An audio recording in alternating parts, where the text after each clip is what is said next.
Not you. Your days of giving a shit and being that type of animal are over.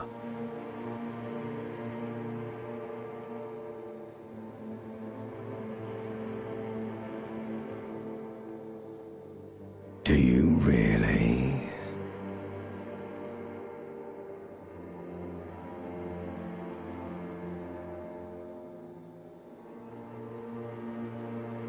You wouldn't like it if I told you what was back there. Why'd you think you had to bludgeon yourself into oblivion? Or did you not sense yourself marinating? Poured so much on yourself, got a bit carried away, did we, Chef?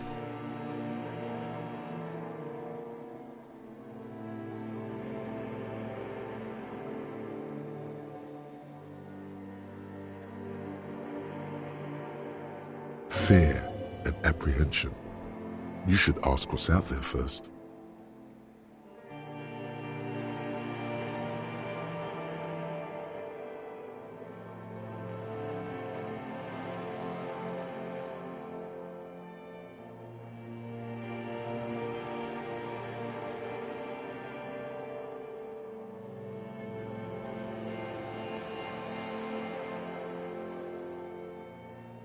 There's this giant ball there. And evil apes. And the evil apes are juking it out on the ball. You're one of them. It's basically all just evil apes juking it out on a giant ball.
Infinitesimally small. You can't even make out it's a ball when you're joking it out. It's that large. Vying for resources is just a stupid expression you picked up somewhere. The part of the presentation you want to take home with you is this. You have to beat the other evil apes in the face, or you lose.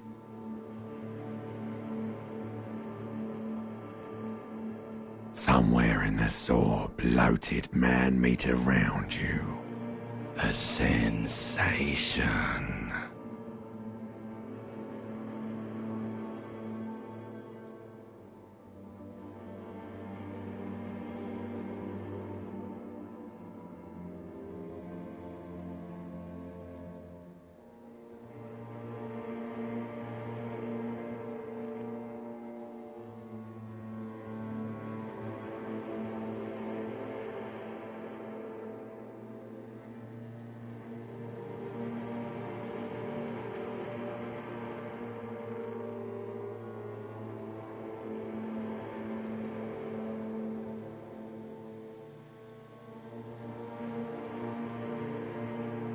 Like a fly to the ointment, your conscience sticks to it.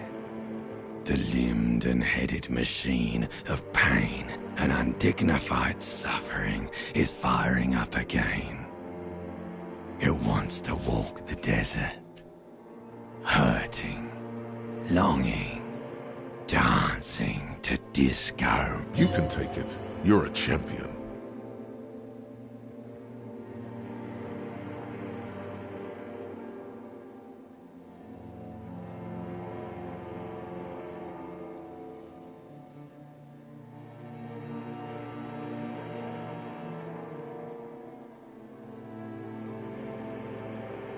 The stench of liquor rises from your mouth, and with it, an ungodly headache.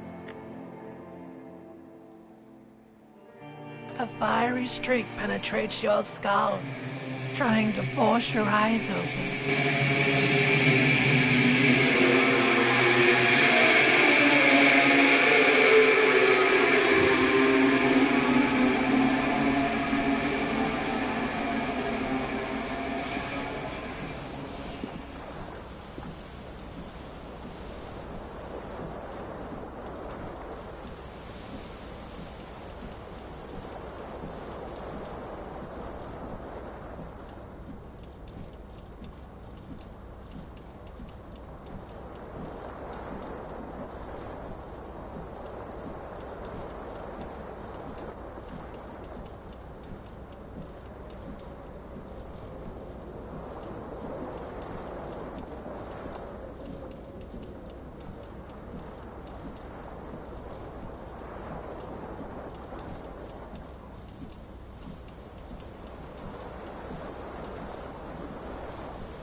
This fan has two chain pull switches.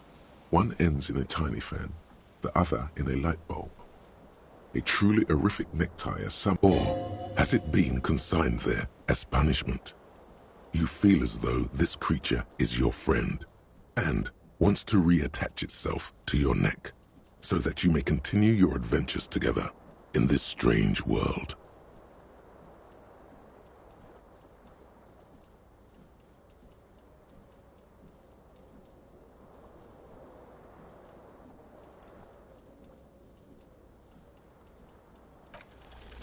You reach out to grab the tie, but what's this? Diffuse This is bad. Feels like sharp stones for quite a still ongoing. Now finally, the pressure recedes. You find yourself covered in cold sweat and trying not to move, hoping it will keep you from dying.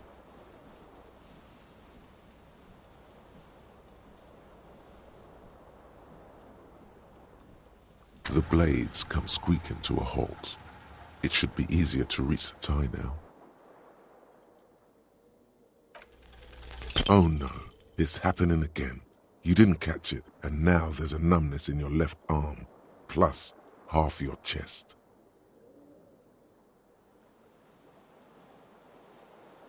It's even worse this time. Maybe you should stop trying to catch the tie. Still happening. Definitely worse than the last time. Finally, the stabbing recedes. You could try doing it again to see how painful it gets, but you would probably die.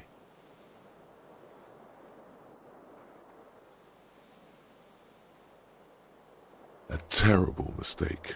Turn the lights off immediately. You can practically feel the photons burning a hole. It's just a little hangover-induced photosensitivity. Don't overreact.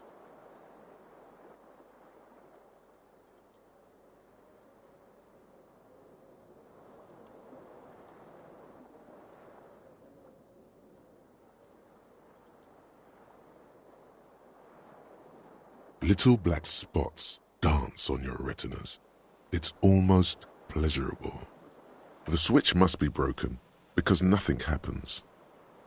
The air in the room is starting to feel like vaporizing. The lights are off again.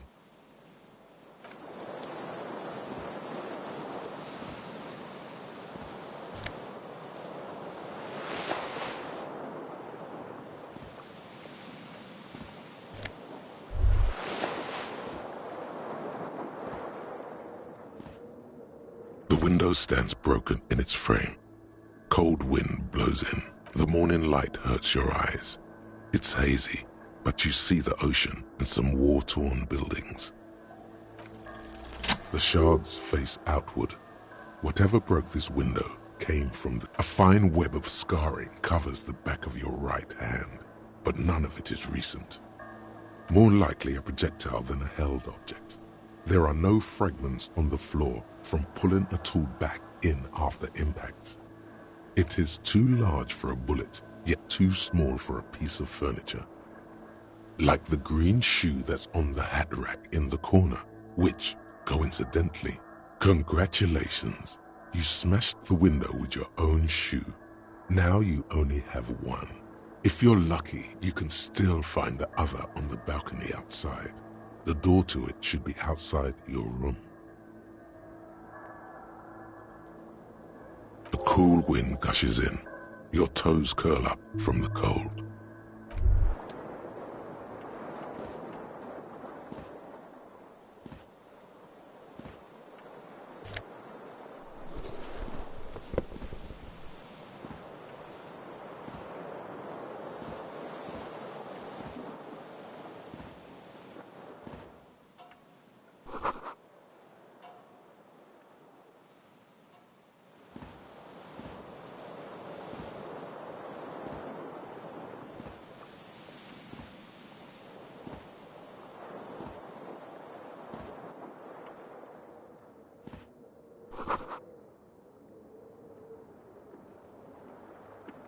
You hear a jingle.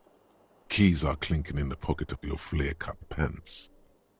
It says, whirling in rags, on the aluminium keyring. There is a single key on the ring.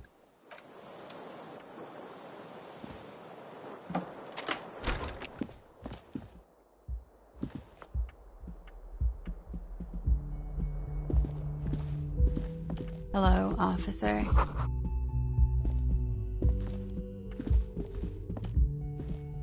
The young woman raises a cigarette to her lips.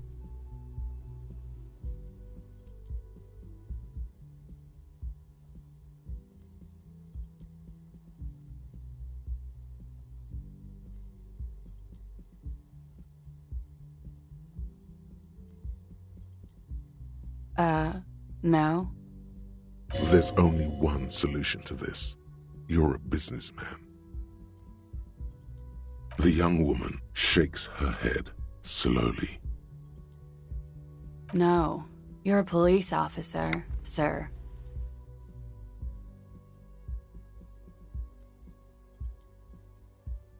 I'm not.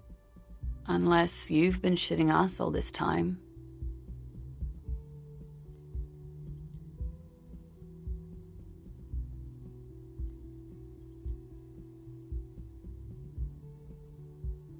You've been here for 3 days.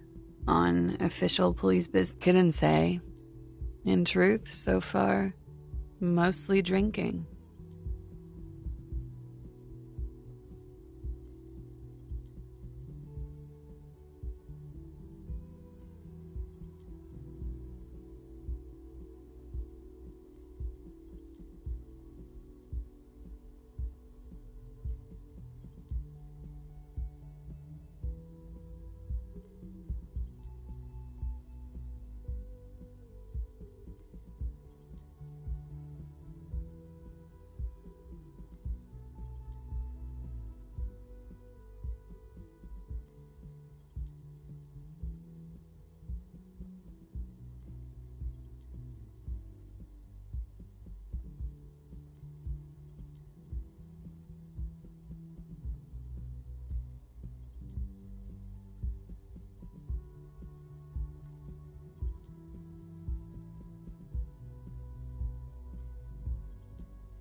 Try the expression. Come on, why are you still doing this?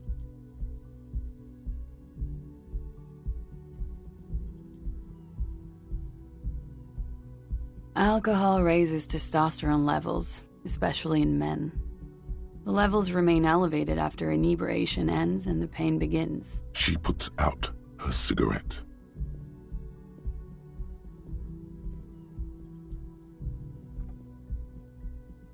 She looks back at you, a light. And now, it never stops. Goodbye.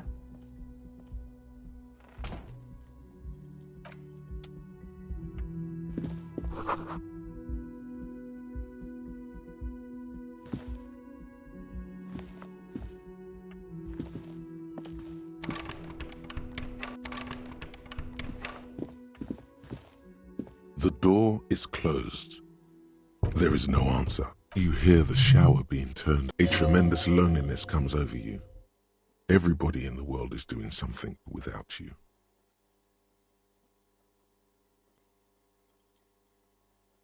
The door does not care. This door can only be opened with a key or from the inside. This door can still no answer. Still nothing. You should punch a fucking hole in it.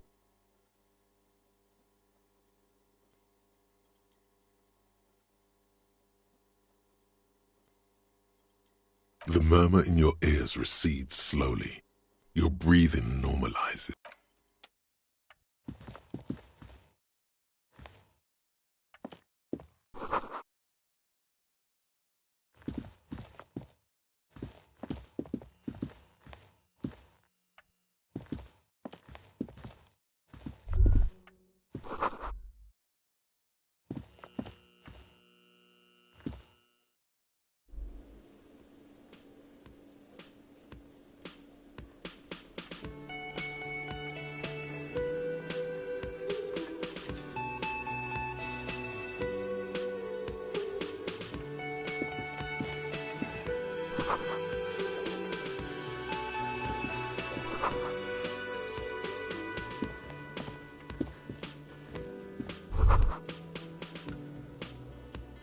You should totally sing karaoke here, the first chance you get.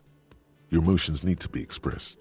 People need to know your vast, oceanic soul.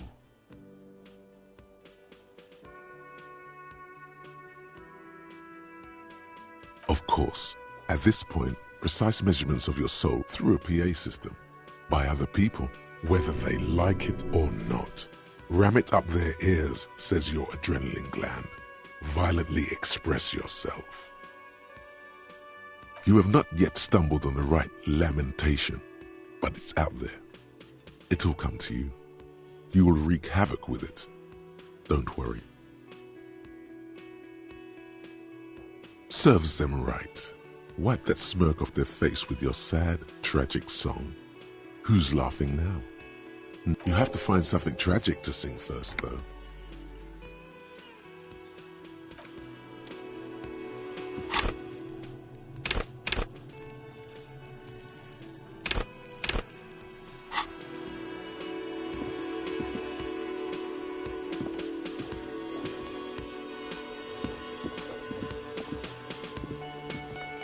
A man in his late 20s stands behind the counter, inspecting a stuffed seabird. As you approach, he gives you a... That was disdain in his eyes. Even now he's purposely ignoring you. Oh no, you're a hero. A real hero cop. Am I? Or did you ride in, take the body down, solve the murder, and not trash my hostel room?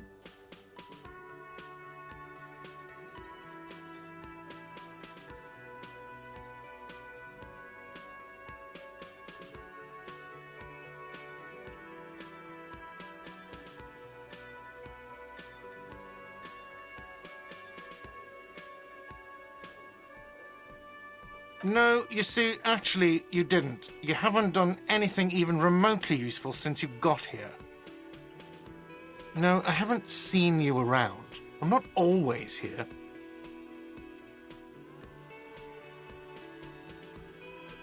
A competent work of taxidermy. The white and brown seabird lies among piles of coasters and drying mugs. One of its wings broken.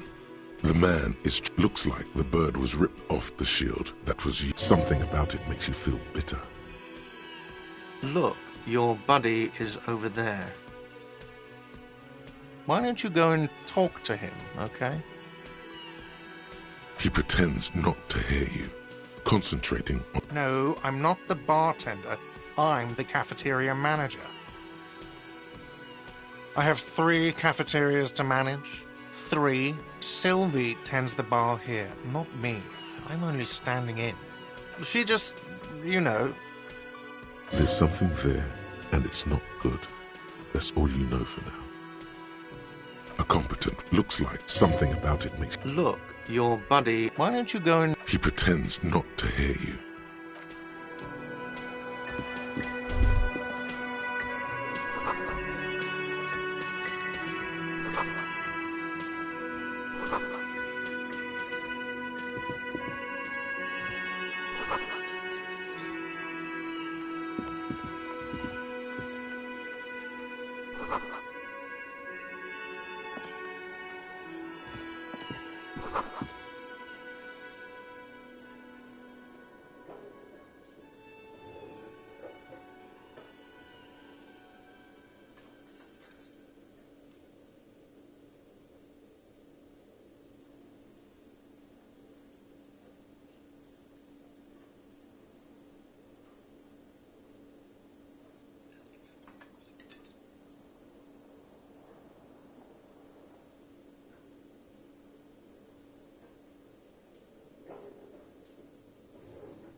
Hello, sweetie. You shouldn't keep your colleague waiting.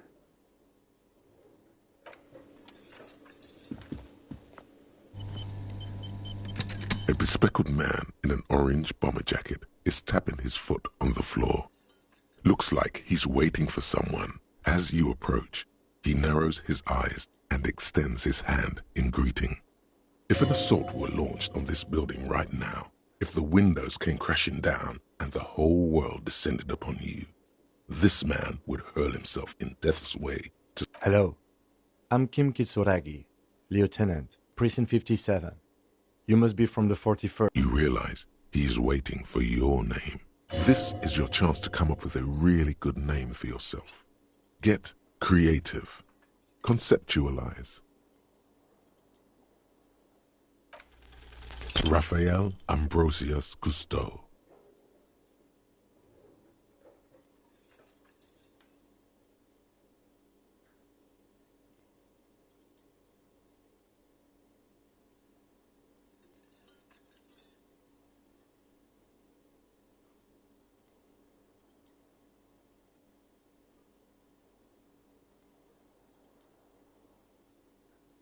No, you won't. Raphael Ambrosius Cousteau is one classy name, and you're one classy cop. Say it. Yes, well, it looks like we had a little scheduling error on Sunday. Saturday too, actually. Have you had time to talk to the manager here?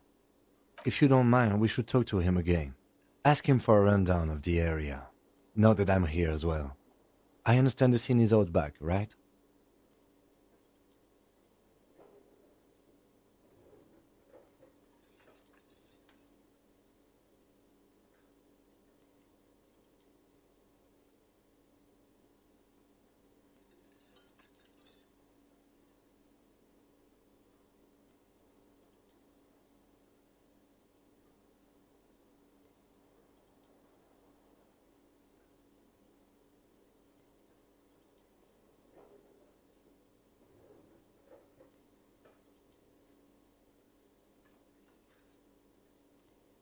It also wouldn't hurt to assure him the police are finally here.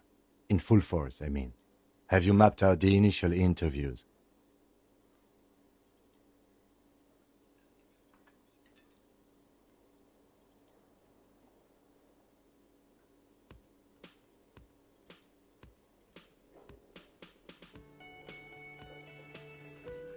Right. And the interviews? At the 57th, we like to prepare an initial list of persons of interest, and then just skim the surface. Prepare the field, get to know the players. You don't do that? Maybe it's not an Okay, we'll have time for that after we take a look. Have you removed the dead body from the tree?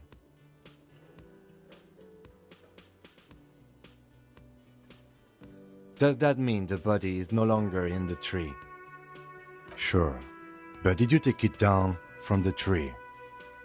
So, the body... This is the first time you detect a weariness in the lieutenant's voice.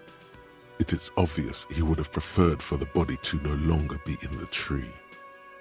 Where it has been hanging for 7 days straight. We should go there as soon as we to the owner.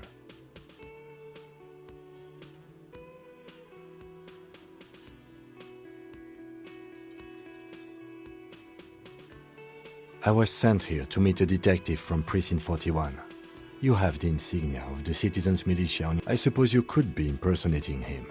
You could have gotten the insignia from the black market or forged it. But for now, I'm going to set those possibilities aside. I'm not from the Inspectorate General.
Yes.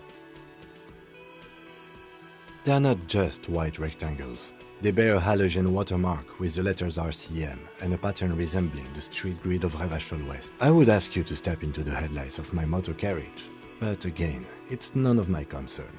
I just need you to do your job.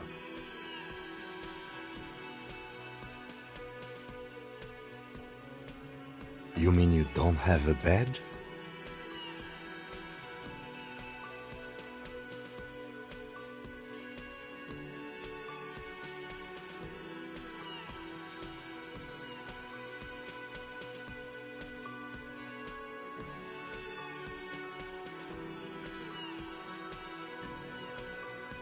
Losing your identification card is a serious matter. My vehicle has a shortwave. You can use it to report your badge missing. I would advise you to locate it as quickly as possible. But getting the body down should still take precedence. I can see you drank last night and the night before, and that you are still drunk now. But I have seen officers go through worse. If you need something for your headache, there is a general store nearby. But as I... A painkiller would be good about now. This thing is pulsating with discomfort. The best cure for a headache is, of course, morphine. They won't have that, so cigarettes will have to do. Talk to the manager. Then we go out back and take the body down. After you, officer. Lieutenant Kitsuragi is now in your party. You can talk to him whenever. Hello, sweetie.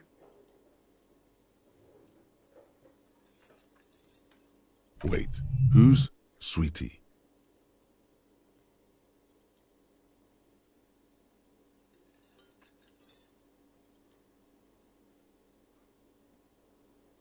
You're a handsome man, officer, with your mustache and your chiseled jaw and that silly dimple on your chin. But dear, you're not for me. I'm too old and too married besides. In another time and place, she might have flirted back.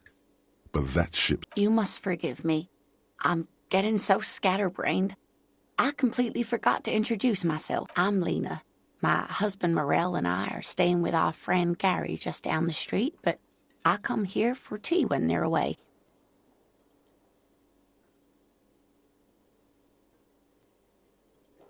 This Lena is wacky enough for the motley crew. Hire her on the spot.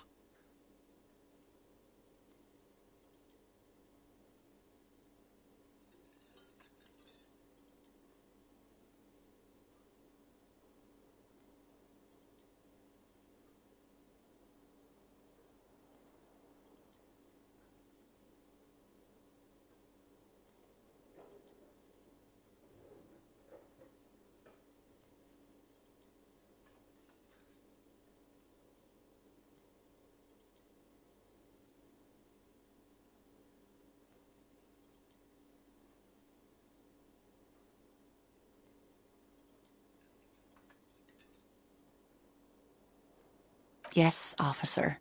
You look rather dazed. Like a She won't judge you, no matter what you say. Oh my. You know where we are, right?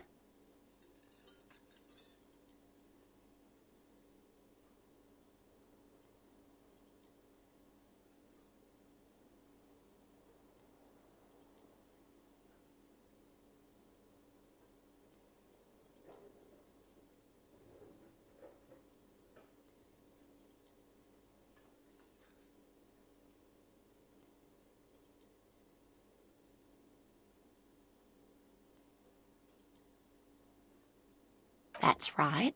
And where is the Whirling in Rags cafeteria itself located?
We're in the city of Revshol, dear.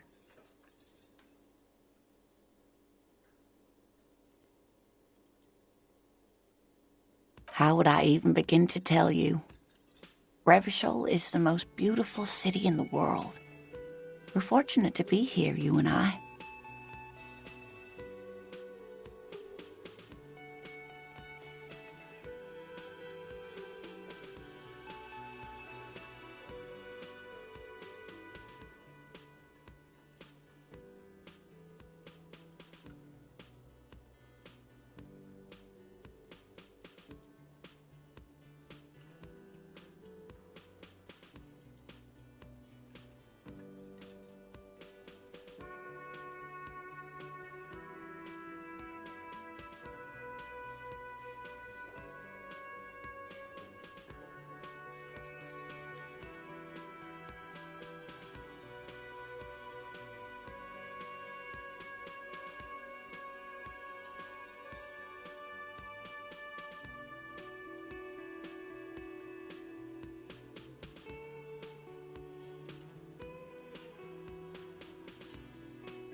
I haven't seen very many other cities personally, but everyone says so. Revachol is a rare jewel. This city used to rule the world, though it has seen better days.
Speaking of history, you know what year it is, yes?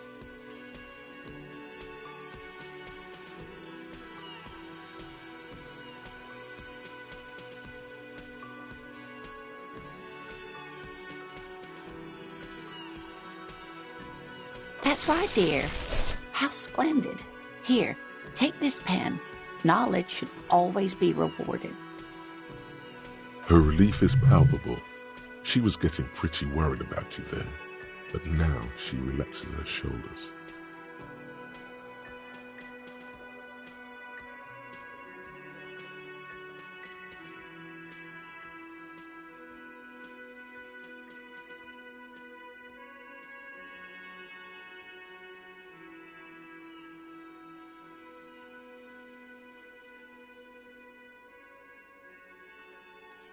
I can tell that this is taxing for you, so I'll just ask one more question.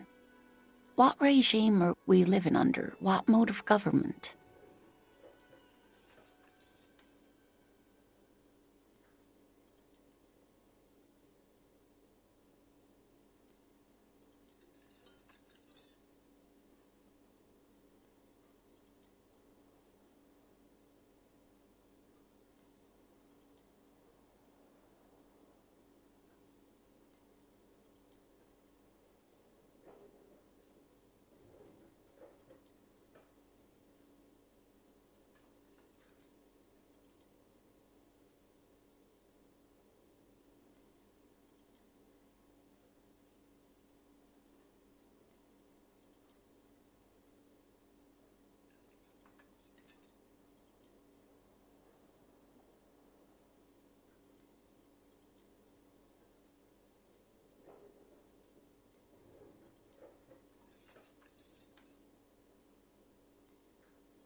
Oh, sweetie, it's really not.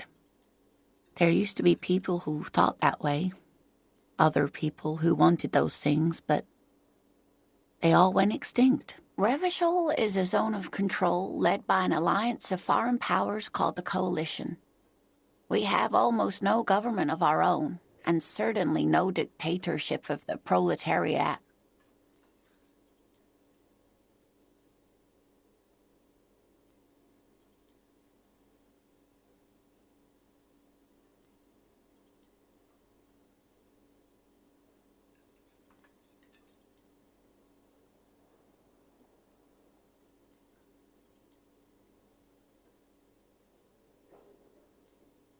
Oh dear, this is troubling.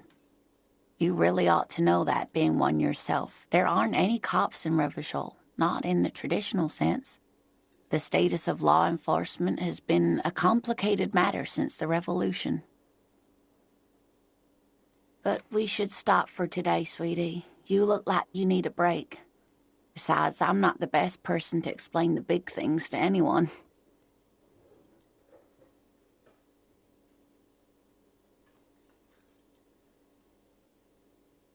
She's scared now.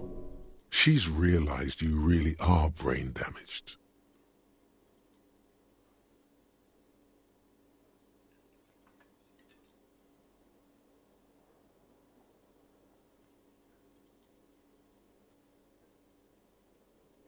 A defeat, I'm afraid. The people of this archipelago tried to build something new, something different. The rest of the world didn't like it, so they came and ended it. This was 42 years ago.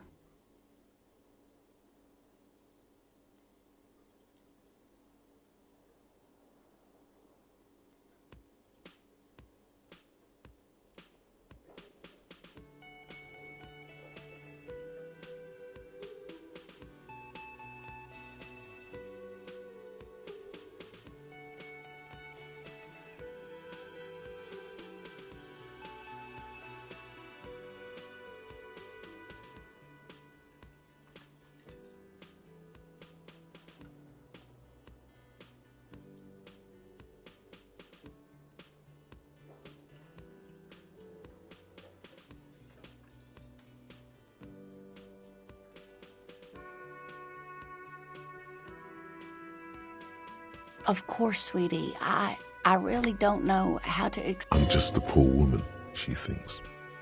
What do I know of these things? And how can I help? Someone more educated in sweeping matters. Maybe you should ask. No, I'm not an encyclopedia. I won't be a guide either. I'm a detective. Of course. Then I don't know. Someone rich, maybe? Wealthy people are educated.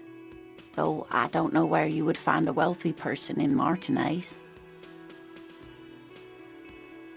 Whatever do you mean?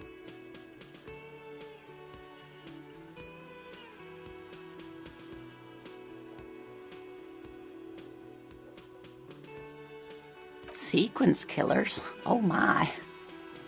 But I think you already have a partner. A partner who needs you to help him get a corpse down from a tree.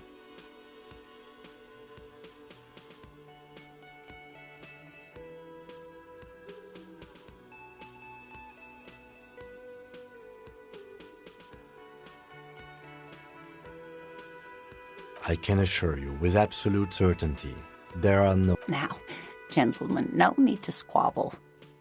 I wouldn't be of much use to you anyway, sweetie. Thank you, but Martinez isn't the most wheelchair. Perhaps another time. Of course, dear. Good.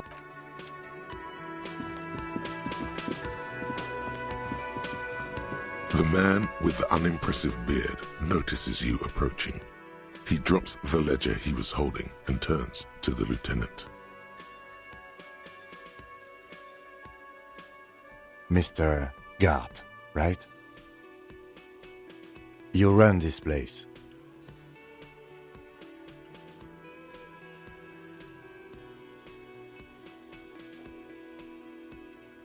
Yes. I am Kim Kitsuragi from Precinct 57. This is an inter-district investigation, so joining me from Precinct 41...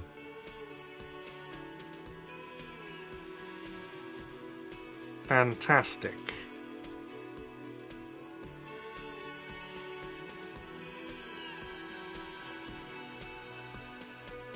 That's wonderful, really. I think so. But there's a dead body out back.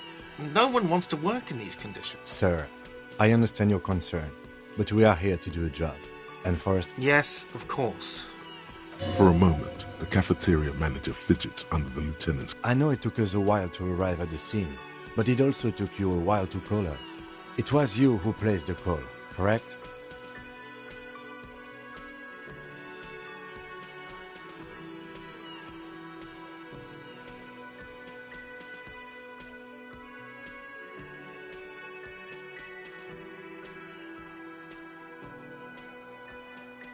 No, I only just got here. It was probably Sylvie who called. Do you have her number? As a matter of fact, I do. You said you just got here. What, of Martinez? No, I live in Jamrock. I only sometimes come here to keep an eye on the place. This is just one of the many... But you still know your way around, yes? Yes, I know where some things are, but as I said, I don't live here. I just used to work here. And I'm not going to start working here again, if that... I didn't imply that. Detective. It's your turn. Yes, yes. He means, do you have questions for me, like a police officer would?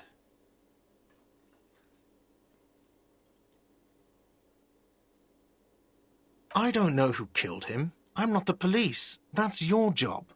What are you, crazy? Of course. Suddenly you tense up. Blood is being pushed to your muscles. You should hound him on this. Hound him hard, the prey drive says. No, I didn't. I didn't. I don't appreciate this. What is... Do I have to answer him? Is this mandatory? The lieutenant stands motionless, his expression unreadable.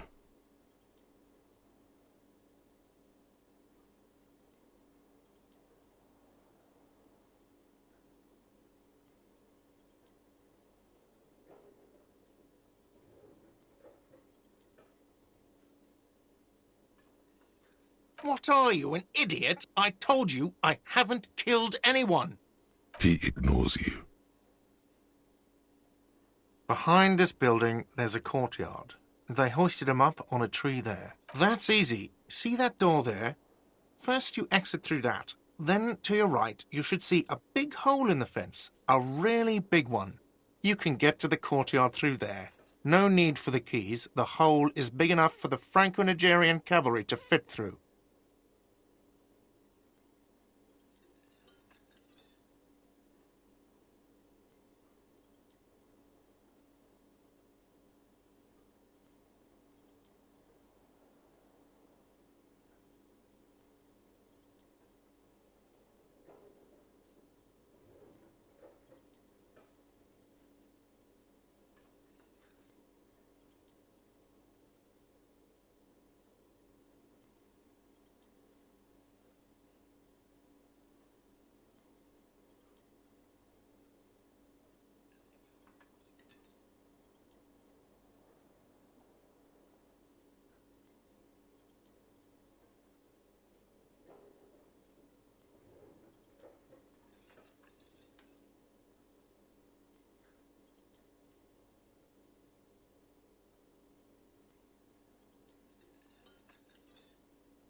Does he want you to feel guilty of making that hole?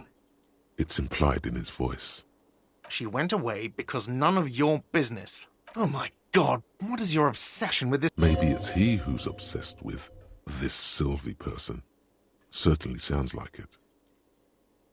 Let's go. Not so fast. You owe me 130 real.